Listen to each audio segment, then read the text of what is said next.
Is in a state of emergency. The coronavirus crisis has been mushrooming through Europe, the United States in the last month, and we are at a point now that's pretty much not in dispute or under debate that we're facing a kind of emergency of real historic proportions here. Now, though the immediate focus is on public health crisis, closely following behind that is the financial crisis and the economic kind of carnage that's coming with a global economy in free fall. And so people are, there's a lot of attention now shifting to what should we be doing to essentially stop the financial free fall, but also start to lay the groundwork for the long economic rebuild that could come out of this thing. People are looking for big, bold kind of strategies, big ideas on how we actually can pull this off in a way that really works for everyone, particularly over the long term, is what we'd like to see. Now, what is that big, bold strategy? What are those big ideas that, in fact, could deal with this emergency? Now, when I think about that question, I think there's a handful of folks that I would go to ask first to get their take on how do we get out of this immediate crisis? How do we get out of this long-term rebuild? And when it comes down to that, one of the people that comes right to the top of that list is Saul Griffith, who's our guest today here for the hour. When I think of Saul, I think Saul's the kind of guy that if you were basically going to be stranded on a desert island, you'd want the guy, you'd choose him to be with you. He's an inventor, he's an engineer, he's an entrepreneur. From what I can see, he's kind of polymath, knows about a lot of things. He's a big, burly Australian with a can-do attitude that would somehow get you through that crisis, that emergency. But really, seriously, there is he's got checks all the boxes for someone you really want to talk to now. He's, really been involved in founding or co-founding a dozen technology companies in the Bay Area here, San Francisco Bay Area. He's currently the founder and the chief scientist of Other Lab, which is a R&D shop that actually really has been working with government agencies and Fortune 500 companies, really to think through and build transformative technologies, particularly as it pertains to energy and the climate challenge. And in fact, he's got all kinds of other things in there that make him an interesting character. He's got he came out with a PhD at MIT in mechanical engineering. He's been a MacArthur genius. He's basically been profiled in the New Yorker. And so if that doesn't pique your interest, this will as well. He was on the I was on the Martha Stewart television show. That was my proudest moment. Okay, we'll get to that in a second here. But the thing that's really also comes to a head here is he was in the closing stages of essentially publishing a book called Climate Emergency, Break Glass. And he had thought through what we really need to deal with in that emergency when this pandemic came along. And so what we're really able to do here in this conversation is get his quick hit on what are you doing in the case of this coronavirus crisis and the pandemic emergency, but also meld it with a lot of his long-term thinking that he's been doing about that. So with that, Saul, happy to have you here. Welcome. And maybe you start by telling, where are you right now? I'm in a 20-year-old Sprinter van in a parking lot in Sebastopol, trying to get enough bandwidth for this video, as at my mother-in-law's house where I'm staying, there's you can barely make a phone call. All right, that's for the audience, for some authenticity. Here we are on the front edge of the pandemic, roiling through Northern California here. Okay, well, just checking in here. Given we're just trying to take the temperature from people, so to speak, on how big. What do you make of the current coronavirus crisis, pandemic kind of crisis? And we'll get to the larger climate crisis in a minute here. But where do you stand on how big a deal this is, how catastrophic it is, how big of a kind of a historical moment we're in? Just trying to get your sense of how you think of it. It is definitely a historic moment, and it's definitely pretty terrible. I think in some respects it could be a lot worse. So I did work on the Ebola virus in 2014 with DARPA, looking at how to respond to that. So I have a little experience with infectious diseases. Ebola was an imperfect infectious disease because it killed people too quickly.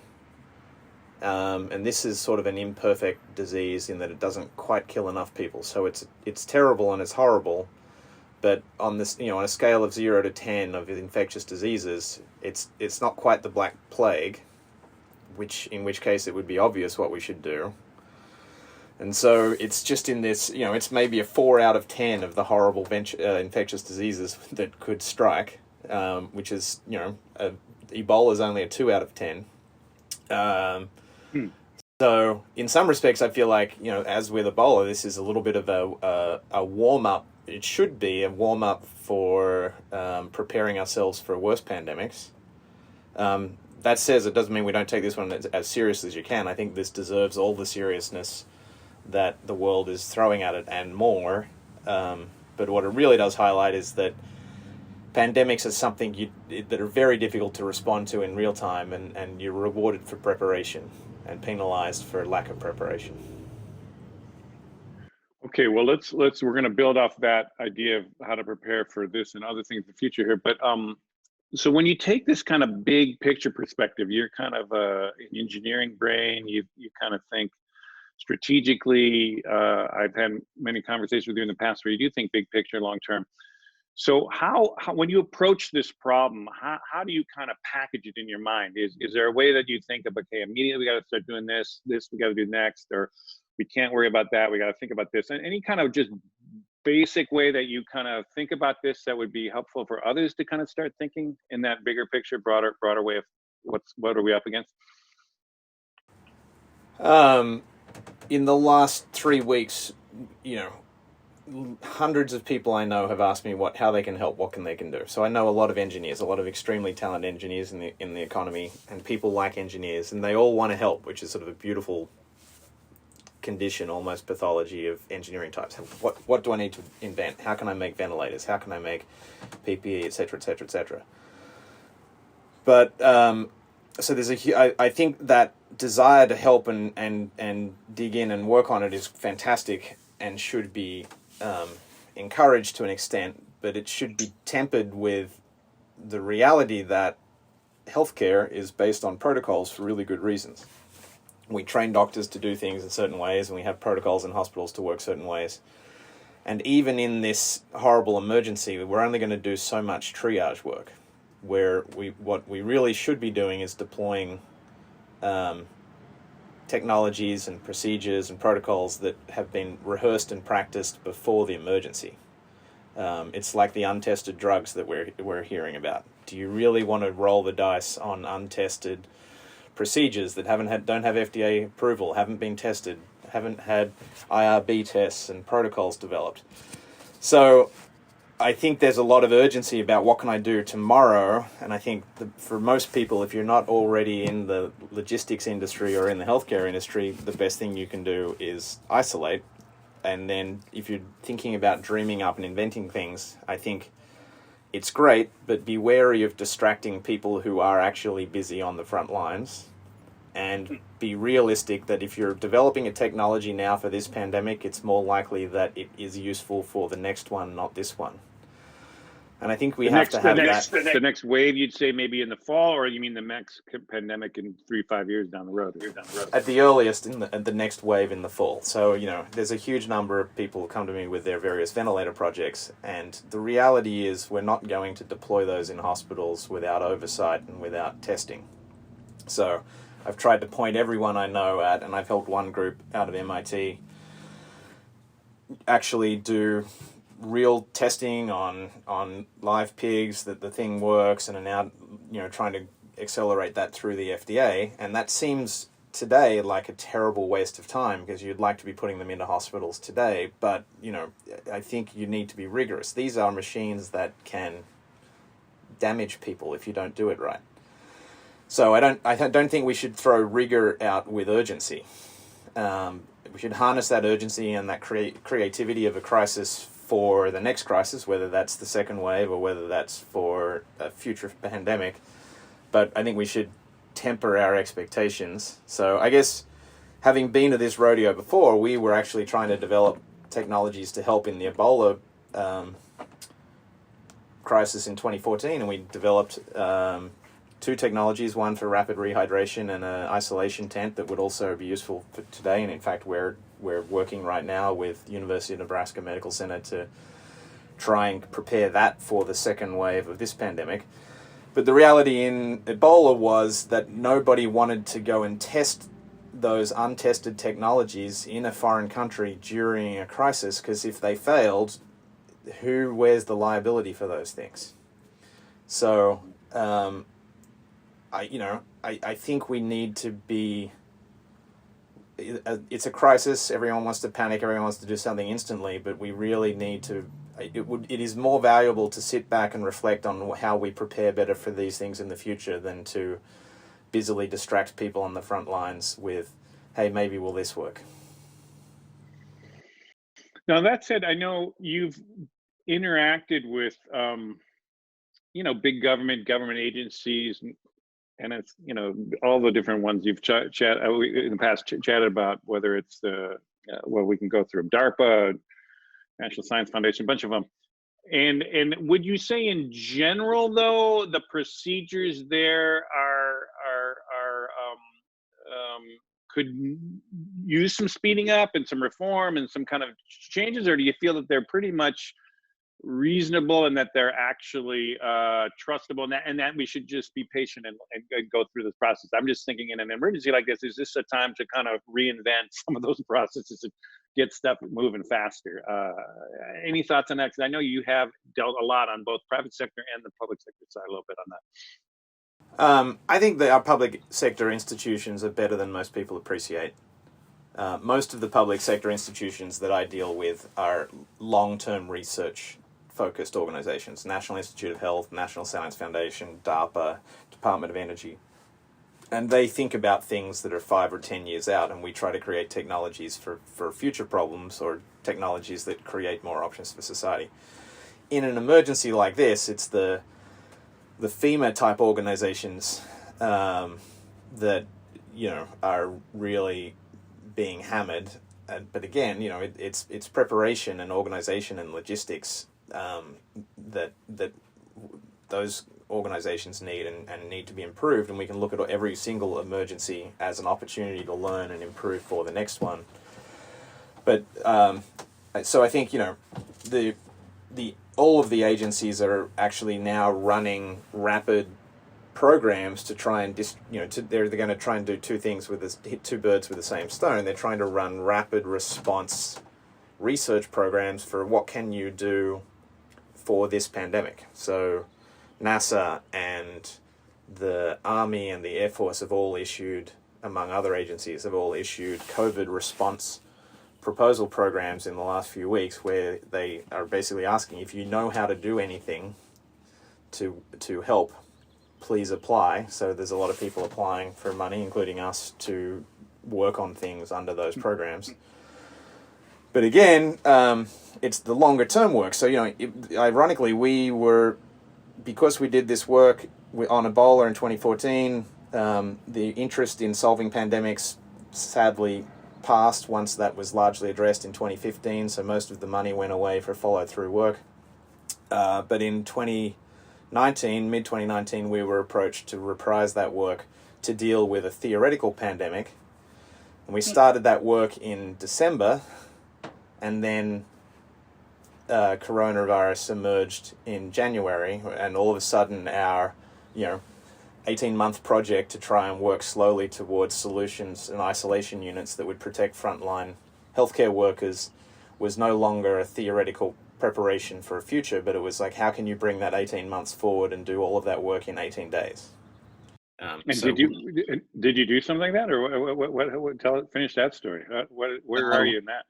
We are about 18 days in, and our 6th prototype just went off to our medical partners at University of Nebraska Medical Center, and they are testing that isolation unit for utility and function, and hopefully next week we'll be writing protocols, and then hopefully a short number of weeks after that we'll be ready to deploy. This is a system to create ICUs and isolation units that are negative pressure in the 6,000 hospitals and then another 15,000 elderly care facilities in the United States. The idea being to isolate the first patients, and then to protect healthcare workers and save PPE while they interact. So it's like, I know you've done a lot of inflatable stuff with robotics and all. Is it in that kind of space where you're kind of inflatable thing?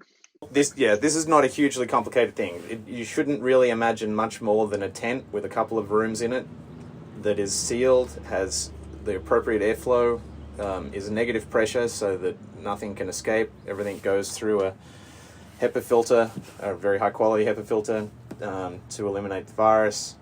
And then the walls of this tent actually have features such that the doctors can reach in, so they're like giant gloves that the doctors can reach in and interact with the patient, perform a number of the simple procedures without exposing themselves nor exposing other patients. So, fairly simple idea, and where we have people in New York who are frustrated that we haven't given them examples yet, but we're still making sure that it works right, that it doesn't leak, etc., etc., etc. You still need to be somewhat cautious when you're testing new things, but there's a very good chance that will be actively deployed at large scale, and in fact it's quite difficult. The hardest part of the other project is not the engineering, but the supply chain. How do you figure out how to make 100,000 very fancy, complicated camping tents during a pandemic when all the supply chains are a mess? But luckily we have a bunch of talented people who are getting that done. Awesome. Okay, so there's this kind of immediate, everyone's trying to like deal with this. Is a bottom up with technologists and engineers, maker movement. Everyone's trying to figure out how to do this. You're a little bit more thinking, hey, we really can't deal with it in the kind of way that we often do in the tech world of like, just try a bunch of things, but that we're in a different kind of environment here. So as we're kind of thinking now, as we start shifting bigger picture, which is really true for most problems. There's very few problems in the world for which this Silicon Valley attitude of throw shit at the wall and see what sticks works. That's just it's a mythology that's dangerous, and I don't think is proven out by reality. Like, the best ideas are good ideas that are worked on, practiced, polished, prototyped, iterated, and then you figure out how to deploy at scale. And it's always about deploying at scale. And this idea that we can magically fire enough 3D printers to make things overnight is somewhat naive compared to the scale of the problems that we're talking about. We need hundreds of thousands or millions of units of things. So, well, this is starting to segue us towards this larger discussion of what do we do kind of to fill out this economic thing. But let's just, one last piece I just wanted to get from your head is, if we had thought through this pandemic from a kind of engineering mindset, kind of if we had learned from that, let's say the Ebola drill of, 2014, let's be twisted. There are people in the public service who have thought about these things and have made recommendations. And so, right, it's not like we didn't know this was coming. It's not like we didn't know that this was possible. We starved those agencies of funding. We didn't build out national stockpiles of the types of things to respond to a pandemic, because this type of pandemic has never occurred on US soil in our lifetimes, since the 1918 flu. We got lazy, we got complacent, and we didn't build out the infrastructure. But it's not because there weren't people who weren't aware. It's not because there weren't government agencies that weren't flagging these things, and it's not because there weren't wonderful and dedicated bureaucrats trying to have us be prepared. Love that frame. Okay, get it. Okay, so here we are. Wake up call, fucking shit show that's out there right now. Everyone's scrambling. We got a great learning moment. So as we start to think about how do we build out of this thing, let's just, what's the kind of directions now that we start thinking, okay, we know that we have a pandemic. We know there's probably going to be second waves on this. We know it's going to be a while to get, kind of the vaccine. We know there's going to be future pandemics. There's a way to think about it in terms of that direction of coming off the health crisis. And then there also is this building off the economic kind of carnage that's come from everyone locking down. So as we kind of pull the lens back and start thinking about rebuilding in the wake of this thing, what are some of the ways that you're kind of thinking about this crisis in relation to a longer term kind of infrastructure build? You've mentioned infrastructure many times here. So start to give us a sense of, as you pull the lens back, what are you starting to think about what the opportunity is? I mean, the economic crisis is already terrible. I'm fairly fortunate. I have a small company. We do fairly long-term contracts, but I have a number of friends who run restaurants and service industries, and there huge portions of the economy are being decimated. I think 12% of American labor works in the food industry. These are really being hammered. So this is a truly giant emergency in an economic sense for an enormous number of people. And that's also somewhat unprecedented in our lives. The tech crash of 2000 sort of was a little bit like this. 2008, I really remember that was a big problem. But I don't think we had responses to either. I think this is a bigger problem than those, and I don't think either of those really had responses that were as good as they could be. And so, oddly, I've been working on a book and thinking a lot about how do you solve climate change, and how do we work fast enough to prepare for that. And I think there's actually very strong correlations between climate change and a pandemic. So this pandemic has this unusual phenomenon that you have to prepare for it 20 days before it hits you.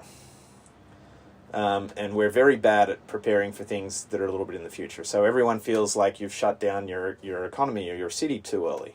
But I think San Francisco's isolated 7 days before Los Angeles and is seeing it's flattened the curve much, much faster. Mm-hmm. So it was able to see 7 days further into the future, where 20 days is sort of the timeline you need on this pandemic. And climate change is similar, except that it's not just 20 days; it's about 20 years that you need to see into the future. The Earth is starting to have the fever, but it doesn't have the horrible, the contagion of climate change hasn't hit the lungs of the Earth yet, but it will. Predictably, and scientists have got a pretty good handle on this in the next 10 to 20 years. And so we really should be thinking about that. So when I think about this pandemic, do everything you can do, and I'm trying to do everything I can do. I may sound sociopathic because I'm not panicking, but I think being as level-headed as you can in an emergency is how you get things done. And if you rush, you make mistakes. So we're just trying to not rush and make mistakes on this pandemic and trying to make the contribution that we can.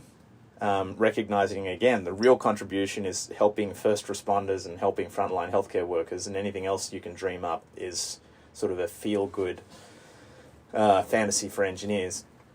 Anyway, do our best there. But when I think about climate change, I've actually been, and I think you mentioned it, I've been working on a book. So how do you solve a problem like climate change?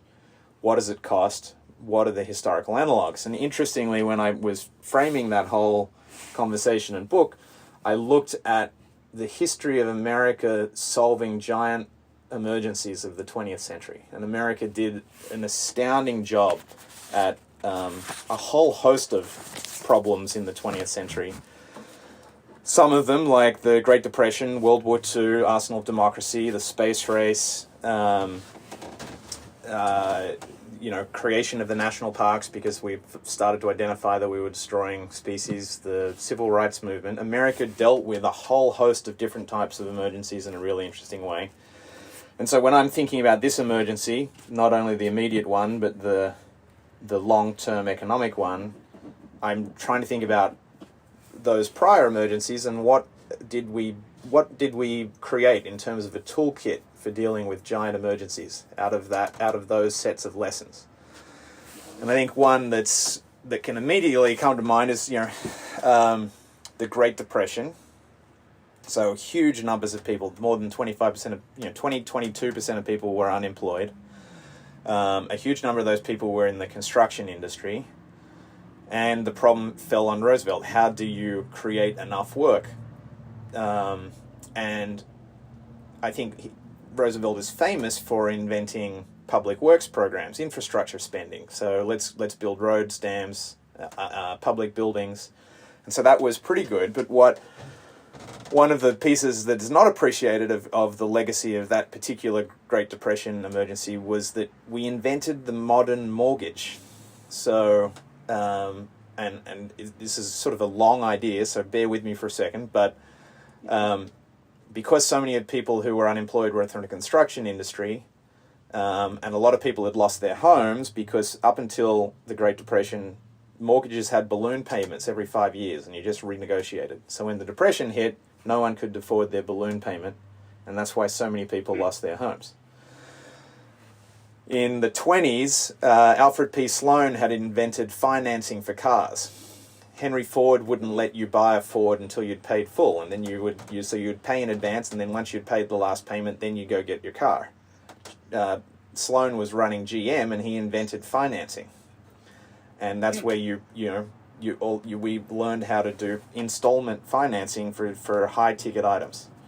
And it was sort of that blueprint that Roosevelt used in 1934 to create the Federal Housing Authority, created mortgages, and ultimately created Fannie Mae, which was a government-backed insurance for regional banks to make these new 20-year mortgage instruments available to the general public. So that low-cost financing had completely changed America. Probably more important than any technological innovation of the 20th century was probably the invention of auto financing and the home mortgage, because it allowed all Americans to be able to afford these big ticket items, and they were personal items. So when I think about, we now need to put a huge amount of, you now need to think about a couple of things. One, what project is big enough to provide enough stimulus to pull an economy like America out of this hole? And what are the mechanisms by which you can deploy that amount of capital in a sensible way? And honestly, we should spend quite a lot of money on preparing for future pandemics, but that's a drop in the bucket of the amount of money needed to pull us out of this recession or depression that's coming, this economic downturn.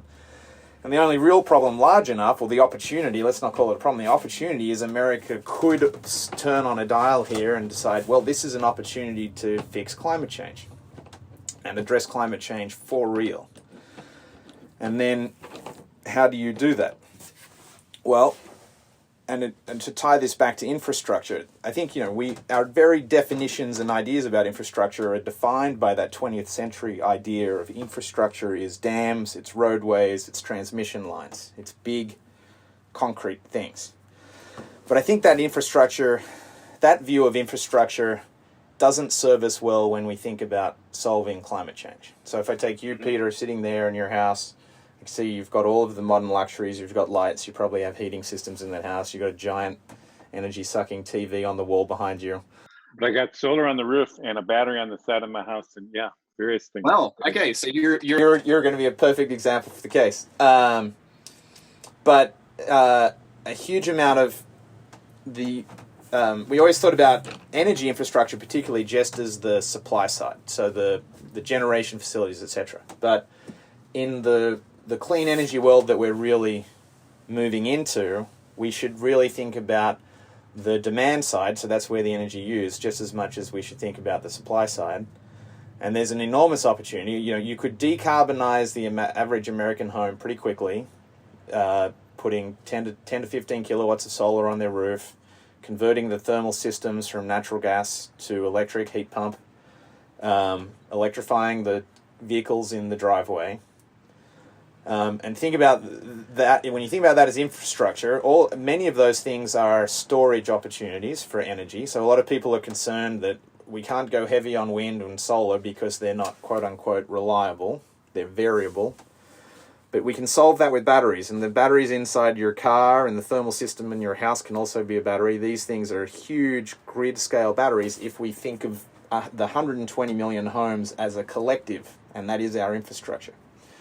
So I would love to see something that sounds like an infrastructure bill focused very specifically on 120 million households. That's the number of households. 126 million, I think, is the number of household units or family units in the US. That looks like a financing package, because we're going to have the lowest interest we're going to have for a long, long, long time right now.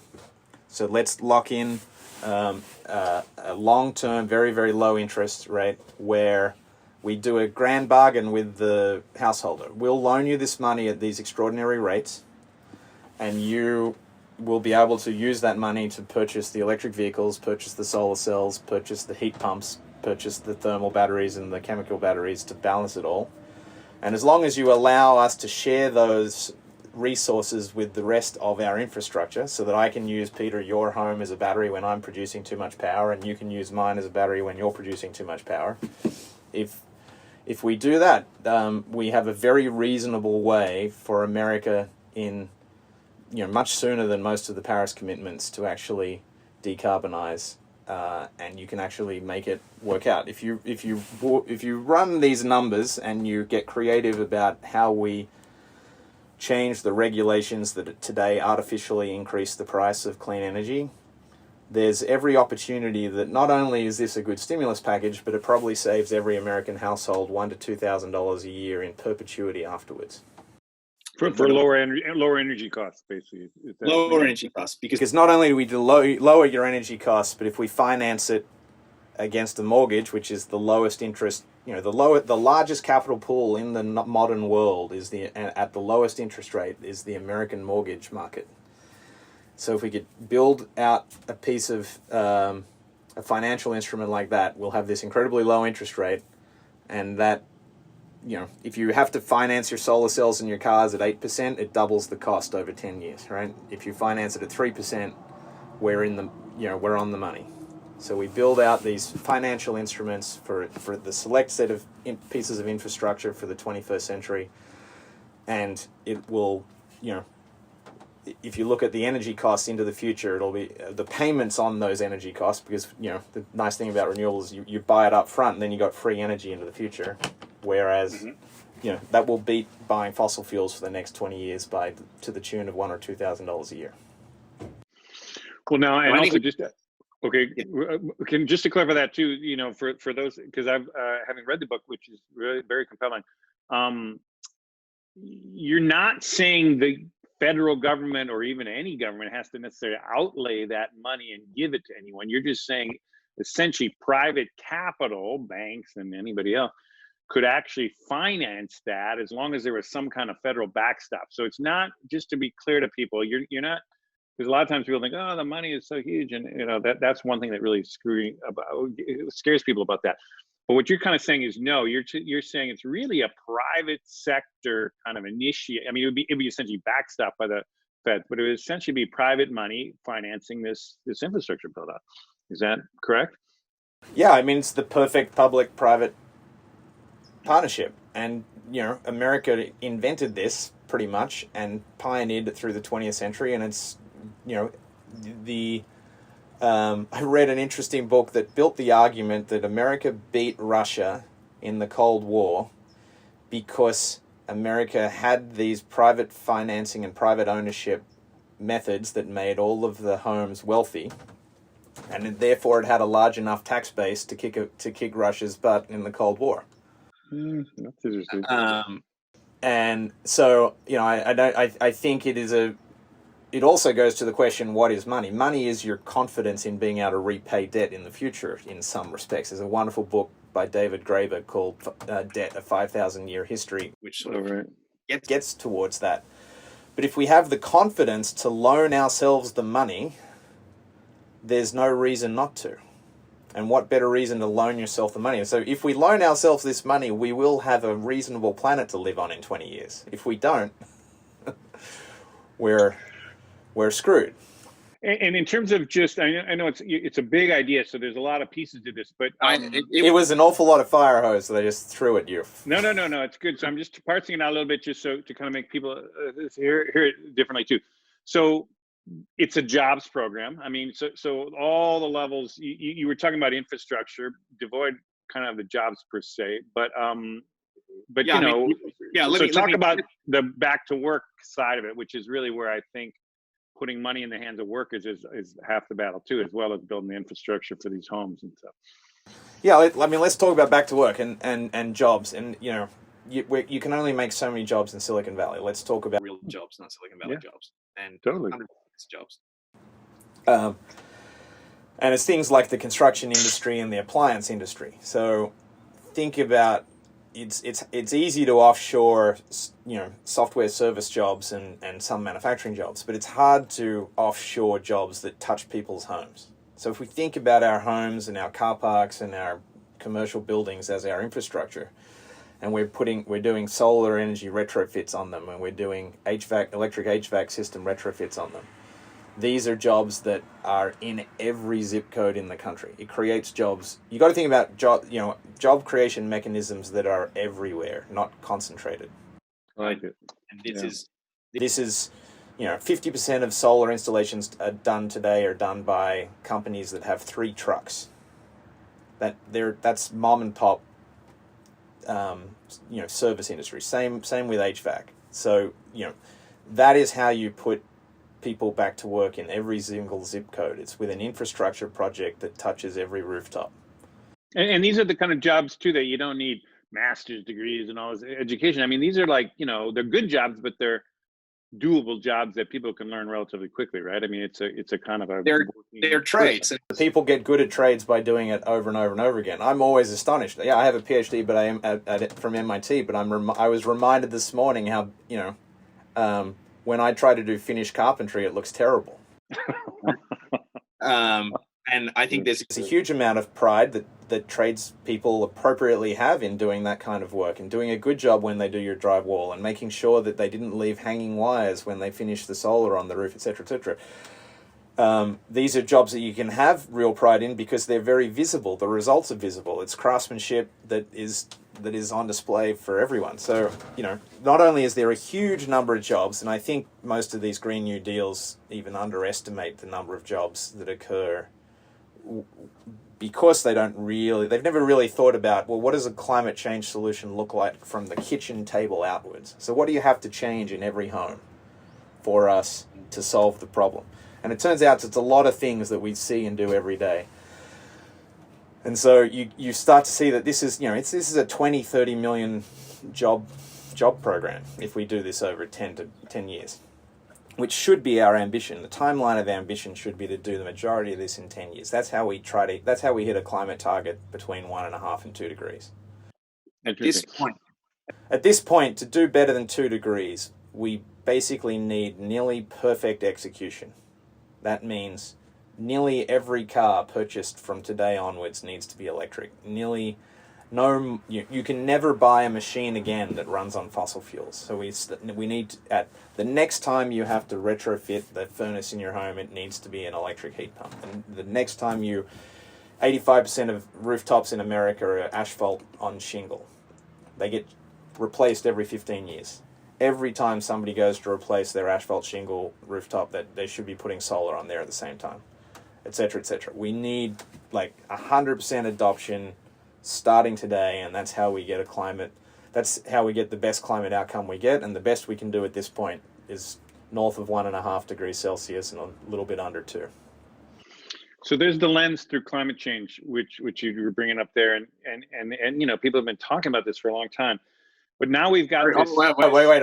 I was rehearsing my one-liner for it, but and to go to tie it to the pandemic, this is a pandemic. Climate change really is a pandemic. It's going to affect more lives per year in 20 years than this disease. It's going to be a pandemic that visits us every single year with the types of things that you saw at the bushfires in Australia this year. I mean, we will lose all of our coral reefs and a huge number of fisheries. So this is like a recurring pandemic. But it's a pandemic that we know the vaccine for, right? The vaccine is infrastructure. And we just got to think about infrastructure as a vaccine for these problems. This is the Romans invented sewerage, right, and running water and sewerage because it was in essence that was their infrastructure hack around the pandemics and the diseases that they were spreading without running water, right? Mm-hmm. So if we really want to address these things, public health. It turns out from the first studies where we realized it was spread from tainted wells. We need, if we want to deal with these big problems, and I kind of see climate change as a public health issue at this point, given how many lives it will affect. We need to respond with the type of infrastructure, and that that solves this problem. In the case of climate change, that infrastructure looks like clean energy infrastructure. And in the case of pandemics, it looks like shoring up our healthcare system. Well, but the two are merged here. I mean, you're implying it, but let's just be explicit here, which is at the exact time where we need to go 0 to 60 in the next 10 years to build out this clean energy infrastructure and this sustainable infrastructure, even beyond that. You've got a moment where the entire economy is in free fall. You need a huge stimulus, and you needed a long-term investment at cheap, cheap capital, essentially, with the interest rates going down. So what you're just saying is what we got to do is marry these things together. Just boom! It's like it's kind of the perfect storm. Is that kind of the way you think about it? If you're trying to figure out what the half full cup is around this pandemic, it is that we might make that realization.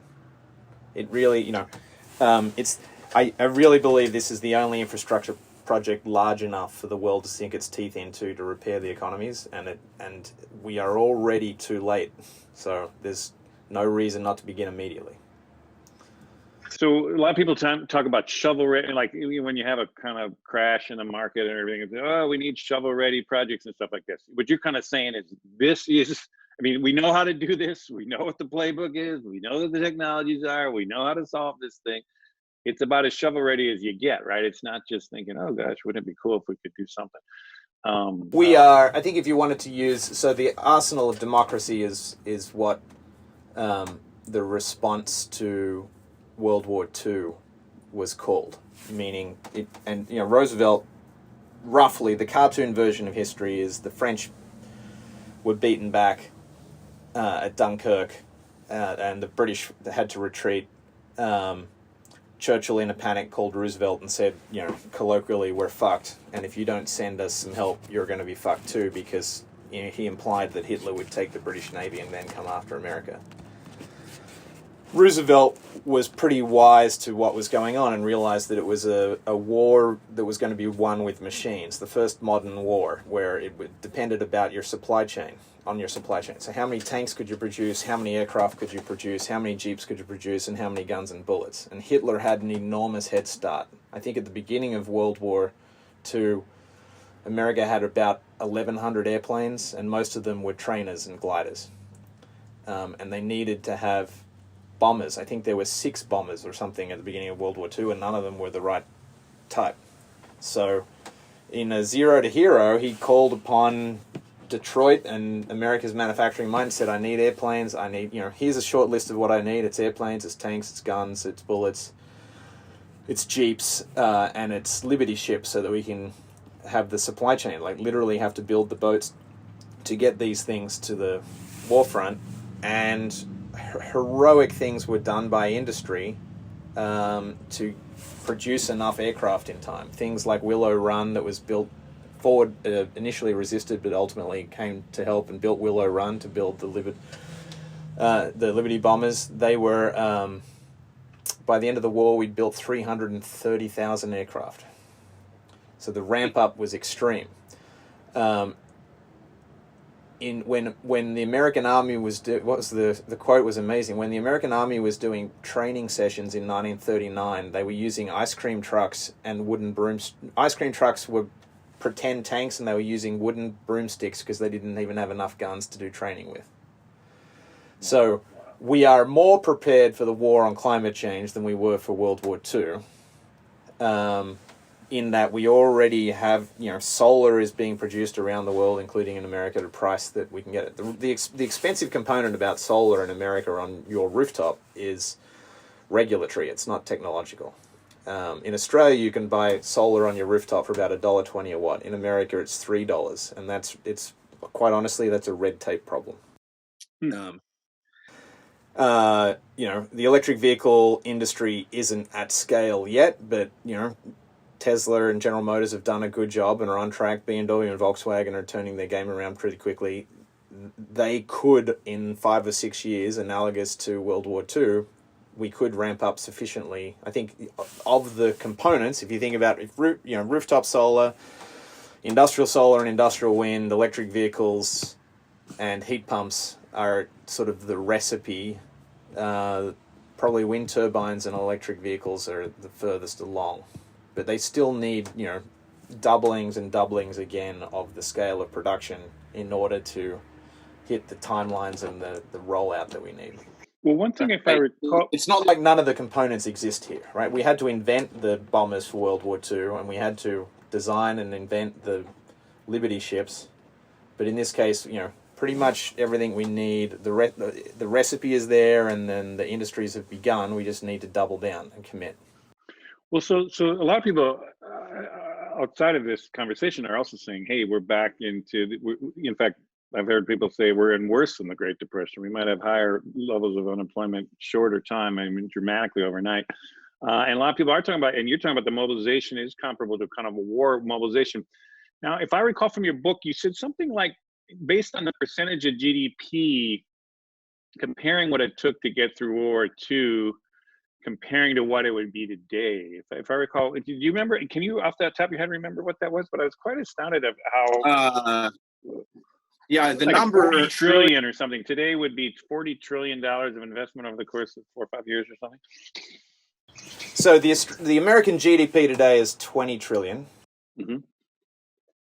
I can't remember the American GDP in World War II. I think was 180 billion. Anyway, it took 2 or 3 GDPs worth of capital to win World War II for the Allies.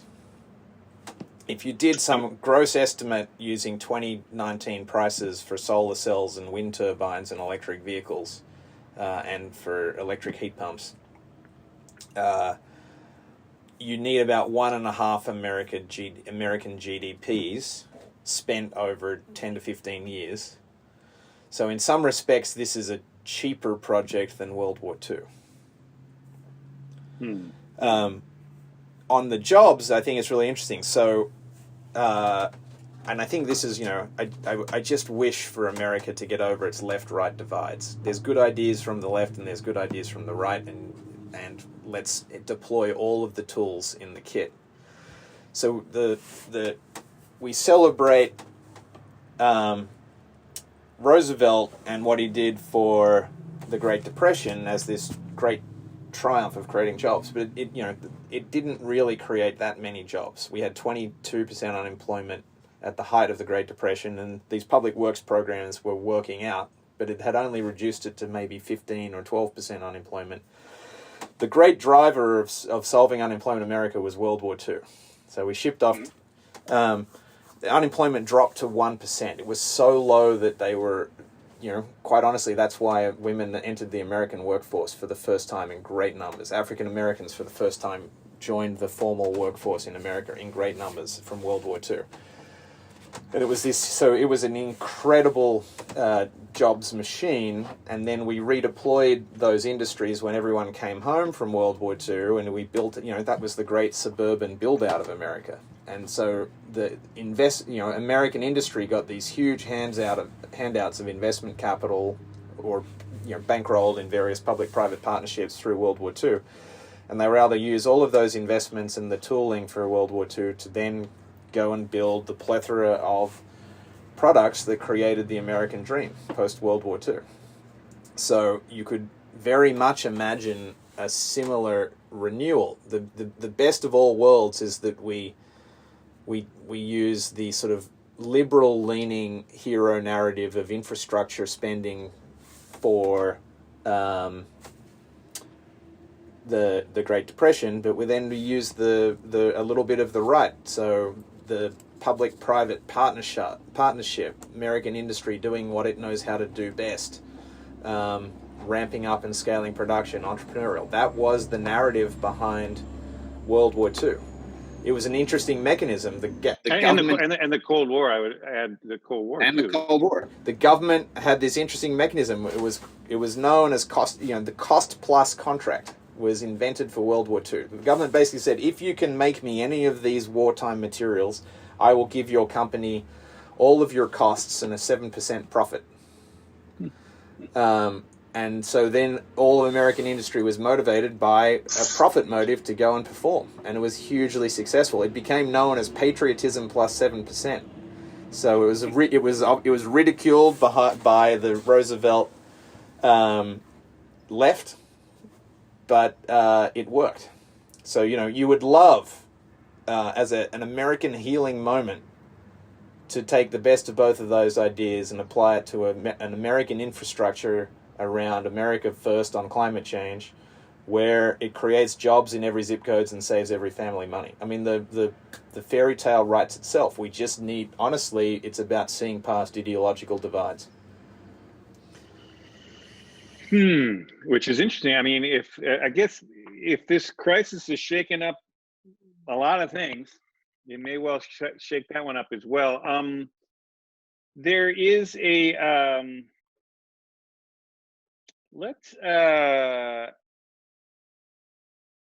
where do you stand on that, actually, in terms of, because we're at this moment, we're in this crisis, we do have both parties very partisan still, although it's playing out to an election which is not that far in historical terms ahead of us here, half a year. Yet there's this need right now for these infrastructure projects. Now, is there any way you can think about the current politics or the current situation of, like, hey, if we just drop $2 trillion, and I don't know what you think of what we did with that $2 trillion, but some of it is wasted from the vision you're talking about. Is there a kind of what's a kind of a horse trading way you start thinking about this to get people literally to start thinking in this next few months here, how we start thinking about this? I like your idea. There's two narratives there. I like the idea of doing this. I like the idea of it's maybe the only shovel-ready project that we can build out. I mean, I think if you use the word climate, it would freak out, the current crop of, leaders, of Republican leaders. But I don't know. That's what I'm just trying to think about, because we do have a live moment here. I think maybe the one idea is it's really the only thing we got, or not the only thing, but certainly the one that makes a lot of sense to get shovel ready and moving as fast as we can. So I think I have a lot of thoughts, but let's maybe talk about is it the elephant in the room or the gorilla? Yeah, it's the elephant in the room, not the 800-pound gorilla, although it's both. Yeah. So there are two large forces working against fixing climate change. One of them is the way we've structured the utilities. And so the utilities, despite their propaganda, aren't really working that hard on fixing the problem. And then the other is the fossil fuel industry. Let's talk about what the challenge of the fossil fuel industry is. The challenge for the fossil fuel industry is that in the early, drilling for oil and extracting oil, or mining coal or natural gas, like finding it and pulling it out of the ground is expensive. So in the late 19th century, someone had built a well and they were making money on the well, but they couldn't afford to drill the next well. So they invented this idea called proven reserves. Look, I have a well over there that's producing oil fast enough that you should be able to loan me money, and predictably enough, you can loan me money to now drill for more wells. So we financialized assets that were in the ground. The problem is that all of those assets are at have, in some respects, a huge portion of the stock market is built on this. This was the early days of the stock market, was built on proven reserves for oil, and we then applied the same to natural gas and all the rest. It's worth trillions of dollars. Now, the reason the fossil fuel companies really don't want to come along for the ride here is because they haven't got an elegant way to get that. It's already registered on their balance sheets. It's money in their bank, right? And it's money at the bottom of everyone's 401k portfolio. So we can't just make it disappear. People don't love that. So if you want to talk about the enormous political bargain, I think you got to get creative. I think we need to basically buy those reserves out. So what are these energy companies? They're really banks that have a good infrastructure, a bunch of people who can drive F-150s and fix infrastructure. So they're a bank that finances all of their operations, but they're that infrastructure operation. Well, I would like to have all of the fossil fuel companies and all of their employees playing alongside and playing a key role in the decarbonization of America and the world.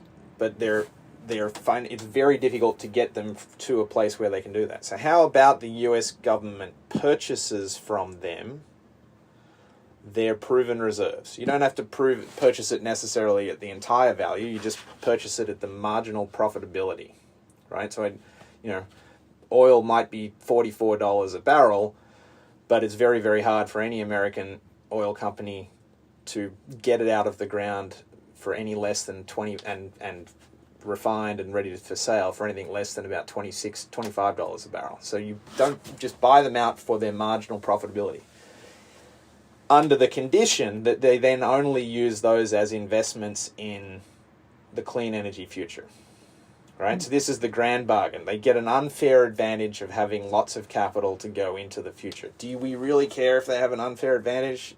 I mean, of all of the industries to be in, energy is the worst. It's a terrible low margin business.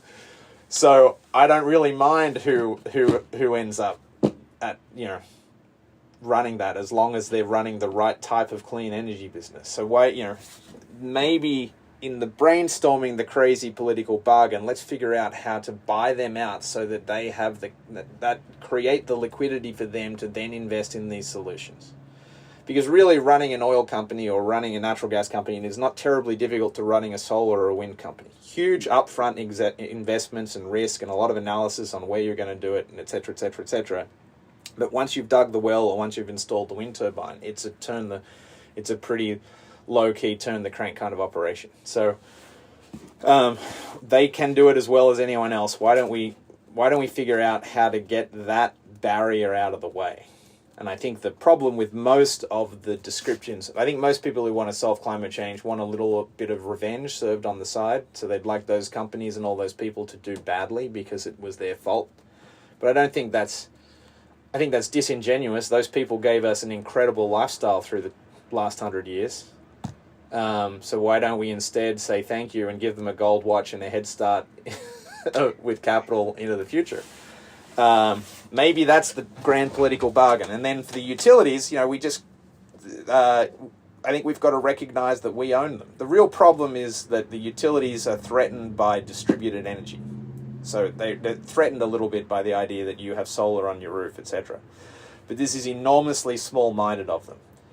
Under any imaginable way that we're going to decarbonize the economy, we're going to need 3 or 4 times as much electricity as we use today. And even if I put as much solar as I can on 120 million rooftops, they still need a huge amount of renewables and nuclear and other built out by utilities. The utilities are going to grow between 2 and 3x no matter what happens. But they have the rooftop solar industry on the back foot. These things shouldn't be seen as competitive. They should be seen as complementary. And we should remember that we own, these are public regulated utilities. The grand bargain was to give them this monopoly in order for them to dance to the public's tune. The public should just say, stop getting in the way of the clean energy future.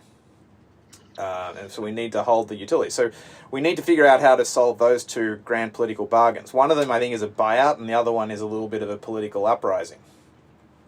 We'll go over to the end also, but I think you're right about the win-win. I mean, if you electrify everything, including heating and transportation, I mean, my God, the amount of electricity is just going to explode in terms of the needs. I mean, I know I'll probably have to punch up my solar if I've got to go with fully. Right. So everyone today who's buying a solar system is installing about 1/3 of what they need.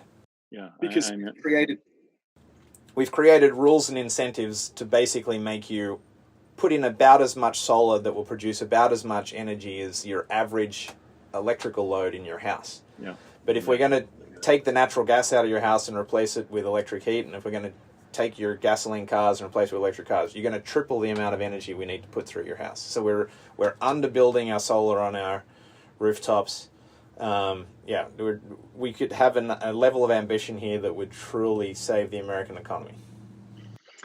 Okay, we're coming to the end of the hour here, which we could keep going on many different directions here, but let me just reconnect this other thing about this, which is the longer term vision. You mentioned it a little bit there about the decentralized grid, but is there an argument to be made through the lens of the pandemic that the kind of distributed, decentralized kind of living that, rooted in energy systems, but also in food production and all kinds of stuff, that in fact, to kind of be ready for a 21st century future of, periodic pandemics, let's say, that are going to happen in an integrated world the way we got them, that we want to build a robust, resilient, more decentralized, kind of redundant systems.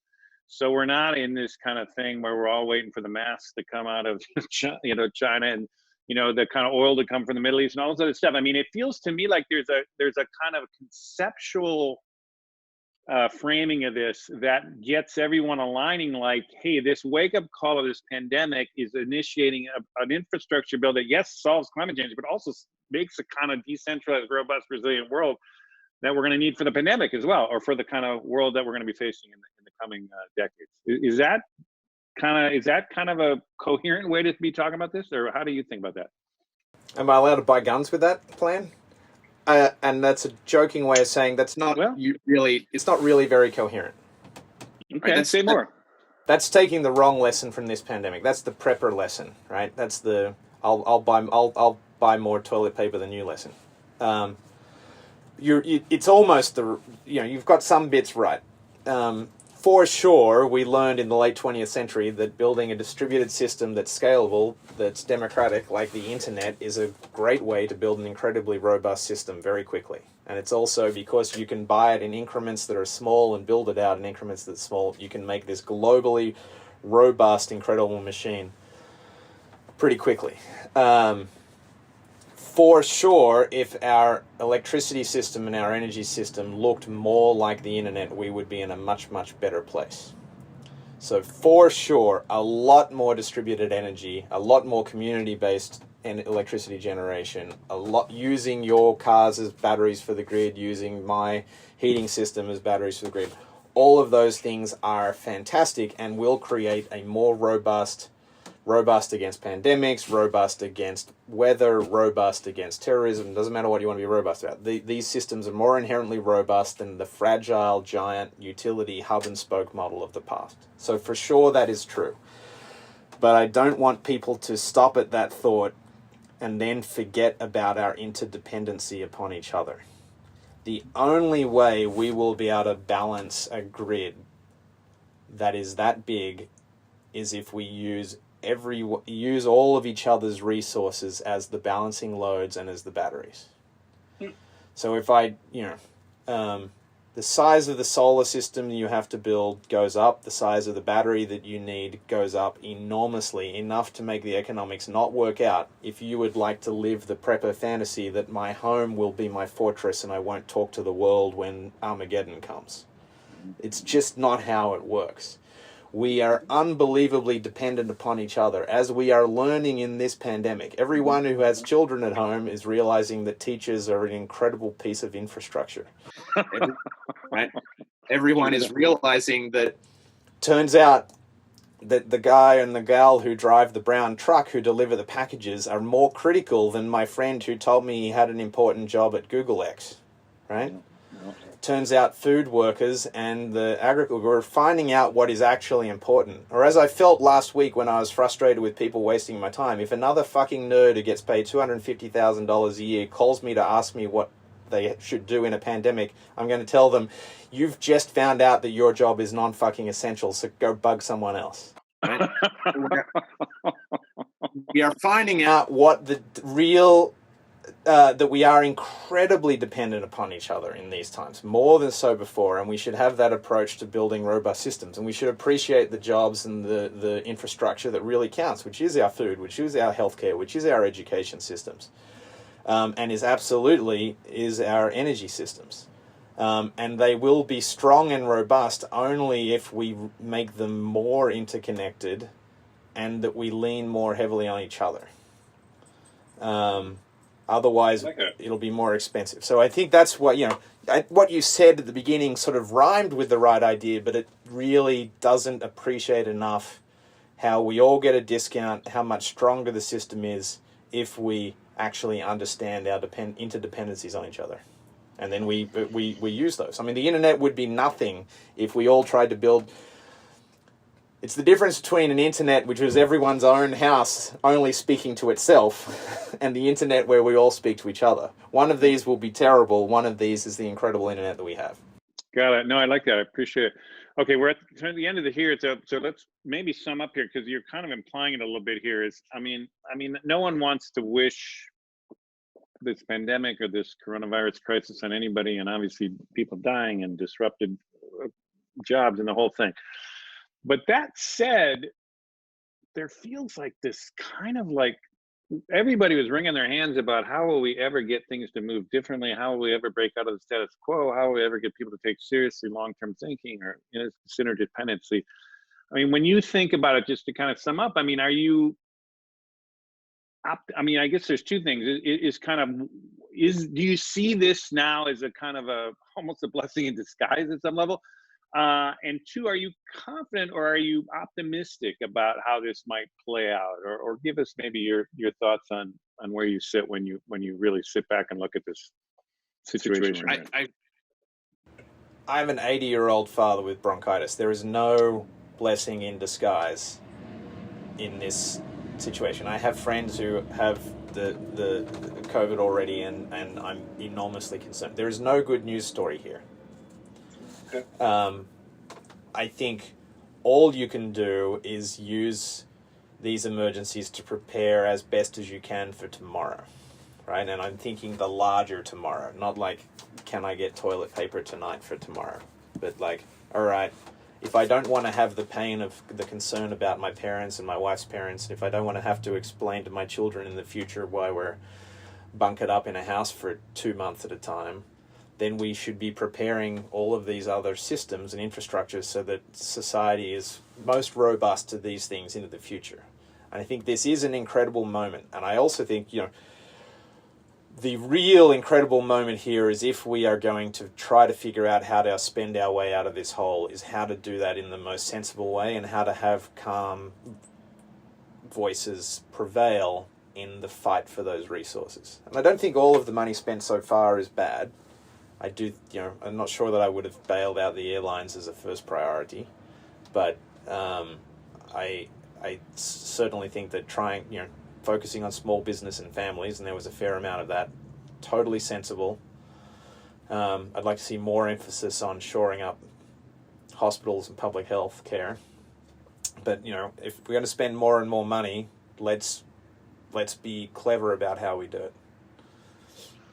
And the last question was optimistic about what's going to roll out here in the next coming years, or are you worried? More worried than optimistic? The America that I've lived in for the past 20 years has done an astounding job of beating optimism out of me. It's not all gone. It's not all gone, and I know very good people on both sides of the aisle who are trying to be sensible here. So I must retain some optimism. I think, I was actually reading Churchill's "We will fight them on the beaches" speech. I mean, it's kind of amazing that you can rally a nation around a speech that is, we're fucked, we're even more fucked, there's pretty much no hope, but you have to fight on regardless. Yeah. Right? And he turned that into optimism. So I have something of Churchill's optimism as we pull ourselves out of this. But remember that Churchill's optimism actually prevailed. Yeah. And how did it do it? He called upon America to be the best America can. So let's do that. Perfect place to end. Thanks so much, Saul. You're awesome as always. Really appreciate it. And thanks. Sure. Thanks, Peter.